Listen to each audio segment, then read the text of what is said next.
Hay un tema muy piola para hablar, que es una información que salió a raíz de una encuesta que hicieron y que dio como que realmente vale y mucho tener el título de la universidad o ir a un terciario en comparación, quizás en el mundo laboral, a lo que logran los que terminan la secundaria. Puntualmente, lo que habló el estudio es que se ganan hasta 100.000 pesos más por año los que logran tener un título universitario o terciario en comparación a los que solo terminan la secundaria y se ponen a trabajar. Algo que todos lo sabíamos, pero la realidad es que no sabíamos que este tipo de encuestas lo comprobaba. Estamos con Juan Ignacio Fernández, que es economista, para hablar un poco de esto. Juan, gracias por estar aquí. ¿Qué tal? Gracias por la invitación. A ver, esto me imagino que ustedes lo sabían, pero este estudio igual lo termina comprobando y salió en todos los medios. Sí, la brecha, tal vez, la noticia fue que la brecha fue un poquito más grande que lo que se esperaba.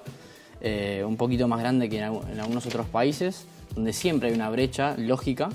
Pero en este caso se ha ampliado y efectivamente sorprendió a más de uno. Cuando hablas de la brecha, hablas de la brecha salarial. De la brecha salarial entre los que tienen título y los que tienen diploma, digamos, los que terminaron el secundario. Exacto. Según este estudio, los egresados de universitarios o terciarios, digamos, tienen un salario 65% superior a los egresados del secundario. Mirá. Y más de 120% al resto, digamos, a los que no terminaron el secundario. Y además la calidad de trabajo, me imagino, que es una calidad mucho mejor. Es bastante más complejo, digamos. Primero que, por ejemplo, los egresados universitarios en general están en una situación de pleno empleo, sobre todo los que se gradúan de carreras más técnicas. O sea que esos... Para que la gente tenga pleno empleo es que vos te recibís en la universidad y vas a conseguir trabajo. Después se verá de dónde, pero vas a conseguir trabajo seguro. Por ejemplo, si te recibís de ingeniero o de algo en sistemas o de algo en negocios, que puede ser administración, contabilidad. O sea, un puesto de trabajo conseguís. Seguro. Sí, seguro. Juan, tengo una duda, porque por ahí, bueno, ¿esto se da por igual con todas las carreras o pasa más precisamente en cierto ámbito de los estudios? Porque por ahí la gente dirá, bueno, pero ¿qué pasa con la lucha salarial que hay de los maestros, que hay de los médicos? Bueno, pero están trabajando. Lo que está marcando es que consiguen trabajo. Un maestro, un docente que hace el magisterio, que sería terciario, puede conseguir trabajo, sería como un pleno empleo. Lo que sí me sumo quizá a este tema que dice Antonella, de, por ejemplo, los psicólogos, que nosotros tenemos, creo que, la media más alta del mundo en cantidad de habitantes de psicólogos, y conozco muchos psicólogos que quizás se les complica conseguir trabajo, o aunque sea, en su casa tienen poco cliente, que es otra cosa, trabajo quizás tienen, pero poco. Sí, ahí hay un tema que hay una especie de descalce entre lo que la gente estudia y lo que el mercado demanda. Hay muchos abogados, muchos psicólogos, muchos contadores. Parte de eso es muy demandado, pero parte no, o por lo menos no tanto. Y por eso los ingenieros, por ejemplo, digamos, hay empresas que van a las facultades, tipo la UTN, y ya en tercer año empiezan a reclutarlos porque hay una escasez crónica, estructural. Así que, y además de eso, además de, digamos, en términos cualitativos, de que cierta parte de los graduados es muy demandada, lo cierto es que Argentina gradúa muy poca gente. Mirá. Por ejemplo, se gradúan 28 personas cada 10.000 habitantes, mientras que Brasil, por ejemplo, y Chile gradúan casi 50. O sea, graduamos un poquito menos de la mitad. Y eso es bastante antiintuitivo. Acá en Argentina se piensa que en la universidad pública se gradúa mucha gente y eso es falso. O sea, que hay una escasez crónica de graduados universitarios. Y eso a su vez se agrava con carreras más técnicas y eso, digamos, termina generando esta brecha salarial. O sea, se demanda mucho. Hay pocos y bueno, se termina pagando eso. Y la gente que termina la secundaria, ¿cómo se modifica esto? Todos sabemos más o menos la receta, nadie te dice que es un día para el otro, que es algo que debería ser políticas públicas a muy largo plazo y sobre todo un acuerdo entre las fuerzas políticas, porque esto no depende de un presidente o de un gobernador, sino que depende de varios presidentes y que probablemente, y si la democracia funciona, serán de diferentes partidos políticos, digamos. Mira, yo estuve analizando el tema y lo que vi es que el principal problema es que se gradúan muy pocos estudiantes secundarios y los que se gradúan en el interior lo hacen con una calidad muy baja.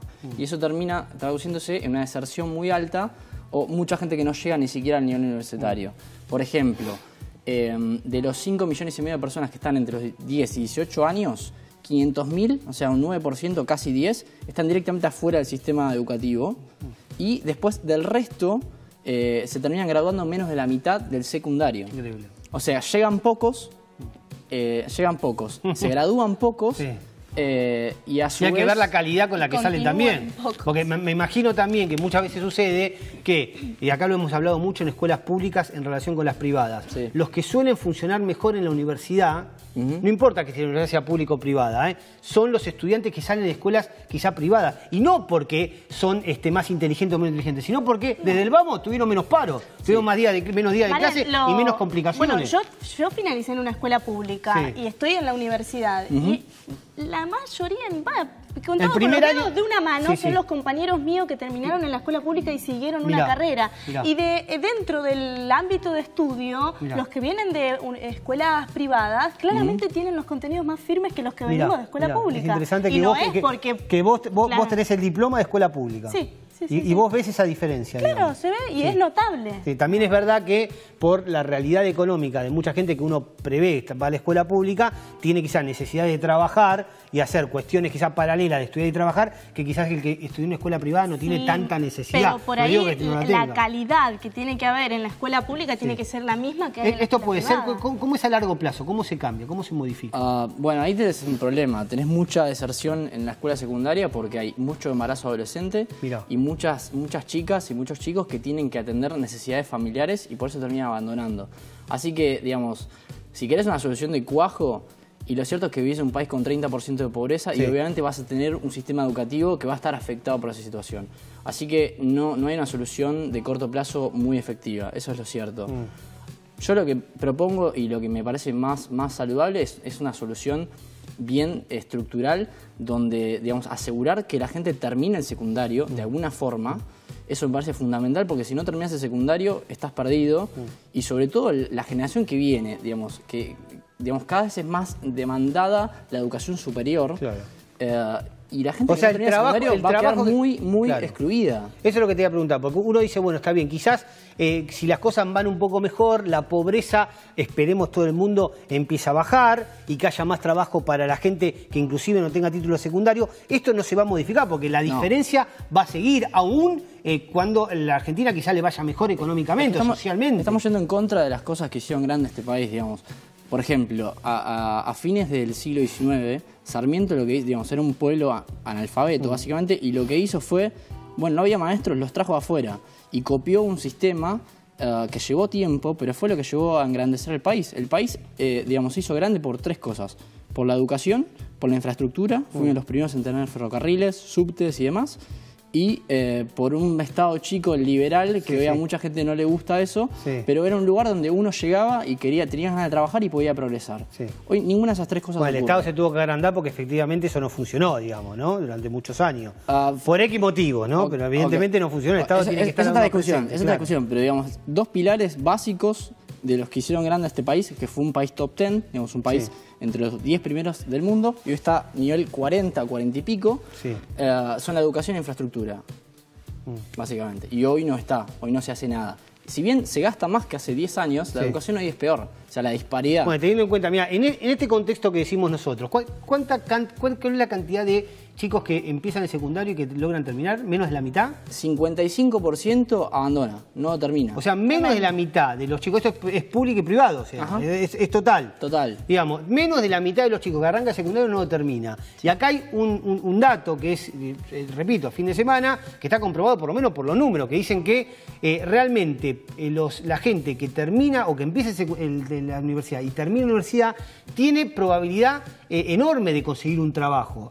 Y además también la brecha salarial y la calidad de laburo entre la gente que es universitaria y la gente que apenas terminó la secundaria es enorme y cada día se va agrandando más. O sea que básicamente ahí tenés los datos. Ahí uno de los factores que me he olvidado de mencionar es por qué se agrandó la brecha, es porque obviamente estos trabajos son mucho más demandados, tienen mucho mayor poder de negociación y en un país donde tenés inflación de 2 dígitos, esa gente negocia mucho mejor los salarios. ¿Sí? Entonces los salarios a veces le ganan a la inflación, mientras que los sectores que son menos demandados tienen menor poder de negociación y en años como 2016 la terminan perdiendo y eso a lo largo del tiempo termina ensanchando la brecha. ¿Sí? Eso es otro de los factores. Bueno, un problema para verlo. Inclusive también recordemos que hay 19, creo que en la capital federal, 19 escuelas que están tomadas por el tema de la reforma educativa que quieren hacer en la capital federal, que es otra discusión que evidentemente yo no la conozco bien cuál es la reforma, pero estos problemas probablemente afecten de cómo ¿cuál es el fondo de la cuestión? El fondo de la cuestión es que hay chicos que arrancan el secundario y la mitad, solo la mitad, logra terminarlo. O sea que la mitad se queda en el camino. Y los que logran terminarlo... La mitad de la mitad continúa una carrera. Claro, ni siquiera continúa la carrera. Y está claro que así es complicado, sobre todo para que esos chicos logren tener empleos de calidad. Un tema muy amplio, Marian, pero ya nos vamos a un corte. Muchas gracias, Juan Ignacio, por estar con nosotros.